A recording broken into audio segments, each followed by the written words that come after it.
Hi everyone, welcome to spice cooking kitchen. எல்லோரும் நல்லா இருக்கிறீங்களா? இன்றைக்கி வெள்ளை குருமா கோழியை வச்சு செய்ய போகிறோம். வாங்க ரெசிபிக்குள்ளே போவோம்.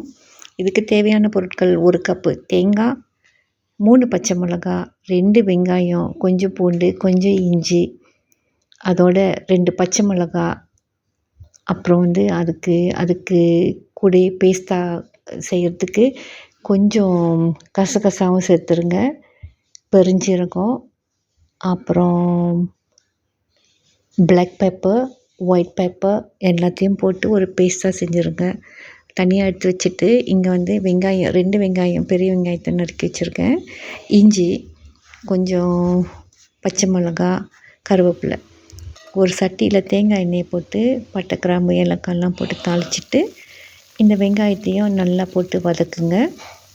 வெங்காயம் நல்லா வதங்கி வர நேரத்தில் இஞ்சி பூண்டையும் சேர்த்துருங்க. அதுக்கு பிறகு உப்பு ஏற்கனவே போட்டு வச்சுருந்த அந்த கோழியும் இதில் சேர்த்து நல்லா வேக விடுங்க.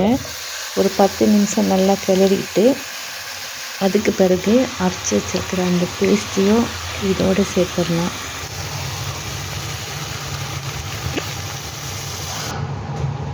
இதோட கொத்தமல்லி, புதினா எல்லாத்தையும் சேர்த்துட்டு நல்லா வேக வைக்கணும். மூடி போட்டு நல்லா வெந்து வர நேரத்தில் கொஞ்சமாக கரம் மசாலா, சிறுஞ்சீரகம், அப்புறம் மல்லித்தூள் இதெல்லாத்தையும் சேர்த்து நல்லா கிளறி விட்டுட்டு நல்லா கொதிக்க விடுங்க. இன்னொரு சட்டியில் கொஞ்சமாக தேங்காய் எண்ணெய் விட்டு கொஞ்சம் வெங்காயம், கருவேப்பிலை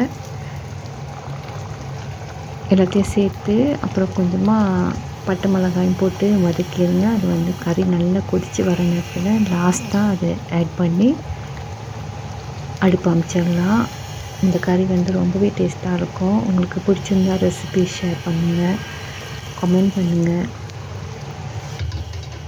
இந்த சேனல் உங்களுக்கு பிடிச்சிருந்தா சப்ஸ்கிரைப் பண்ணுங்கள். தேங்க்யூ ஃபார் வாட்சிங்.